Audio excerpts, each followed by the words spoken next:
reading from one of my favorite books.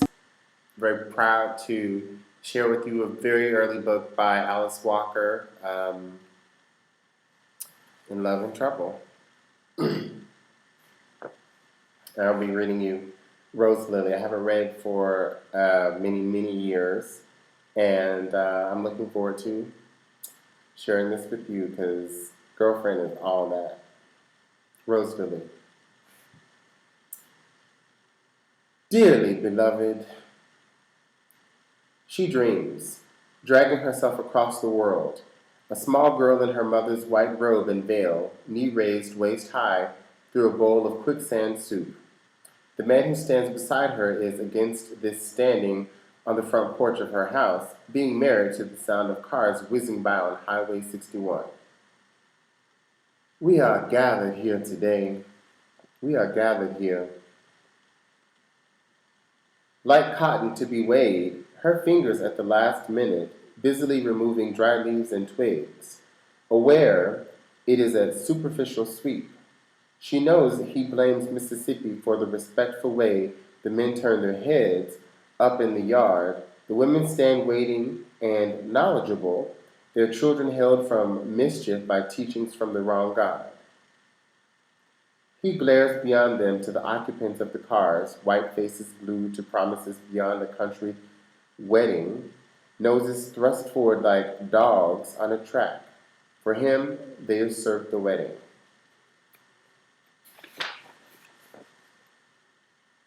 In the sight of God, yes, open house. That is what country black folks like. She dreams she does not already have 3 children. A squeeze around the flowers in her hands chokes off 3 and 4 and 5 years of breath. Instantly, she is ashamed and frightened in her suspicion. She looks for the first time at the preacher, forces humility into her eyes, as if she believes he is, in fact, a man of God. She can imagine God, a small black boy, timidly pulling the preacher's coattail. To join this man and this woman, she thinks of ropes, chains, handcuffs, his religion, his place of worship, where she will be required to sit apart with covered head. In Chicago, the word she hears when thinking of smoke from his description of what a cinder was, which they never had in Panther Burn. She sees hovering over the heads of the clean neighbors in her front yard black specks falling, clinging from the sky. But in Chicago, respect, a chance to build, her children at last from underneath the detrimental wheel, a chance to be on top. What a relief, she thinks. What a vision, a view from up so high. In holy matrimony. Her 4th child she gave away to the child's father who had some money, certainly a good job. He had gone to Harvard, was a good man, but weak because good language meant so much to him he could not live with Roselily. Could not abide TV in the living room, 5 beds in 3 rooms. No Bach except for 4 to 6 on Sunday afternoons. No chess at all. She does not forget to worry about her son among his father's people. She wonders if the New England climate will agree with him, if he will ever come down to Mississippi, as his father did, to try to right the country's wrongs. She wonders if he will be stronger than his father.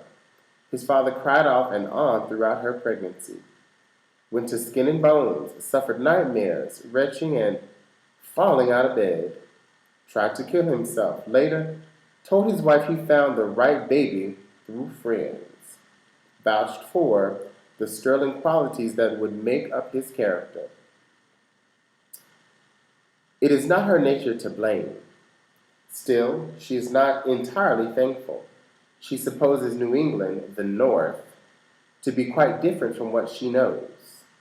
It seems right somehow to her that people who move there to live return home completely changed. She thinks of the air, the smoke, the cinders. imagines cinders big as hailstones, heavy, weighing on the people, wonders how this pressure finds its way into the veins, roping the springs of laughter. If there's anybody here that knows a reason why, but of course they know no reason why beyond what they daily have come to know. She thinks of the man who will be her husband, feels shut away from him because of the stiff severity of his plain black suit, his religion, a lifetime of black and white, of veils, covered head.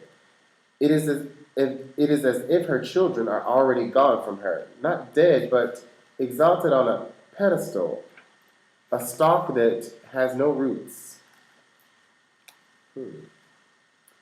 She wonders how to make new roots. It is beyond her. She wonders what one does with memories in a brand new life.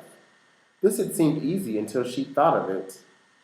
The reasons why, the people who she thinks, and does not wonder where the thought is from. These two should not be joined. She thinks of her mother, who is dead. Dead, but still her mother. Joined. This is confusing. Of her father, a gray old man who sold wild mink, rabbit, fox skins to Sears Roebuck. He stands in the yard like a man waiting for a train. Her young sisters stand behind her in smooth green dresses with flowers in their hands and in their hair. They giggle, she feels, at the absurdity of the wedding. They are ready for something new. She thinks the man beside her should marry one of them.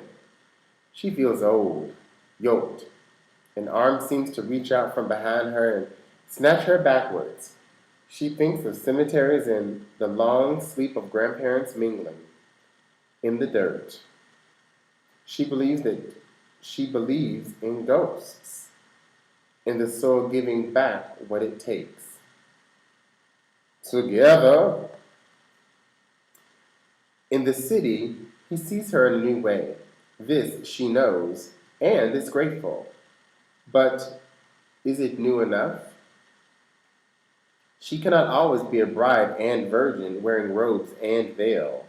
Even now her body itches to be free of satin and voile, organdy and lily of the valley. Memories crash against her, memories of being bare to the sun. She wonders what it will be like. Not to have to go to a job, not to work in a sewing plant, not to worry about learning to sew straight seams in workmen's overalls, jeans, and dress pants. Her place would be in the home, he has said repeatedly, promising her rest she had prayed for. But now she wonders, when she is rested, what will she do? They will make babies.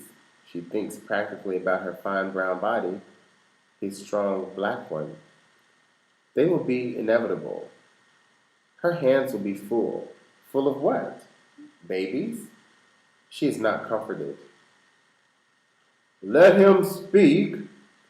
She wishes she had asked him to explain more of what he meant. But she was impatient to be done with sewing, with doing everything for 3 children alone. Impatient to leave the girls she had known since childhood, their children growing up, their husbands hanging around her, already old, seedy. Nothing about them that she wanted or needed. The fathers of her children driving by, waving, not waving, reminders of times she would just as soon forget. Impatient to see the South Side, where they would live and build and be respectable and respected and free.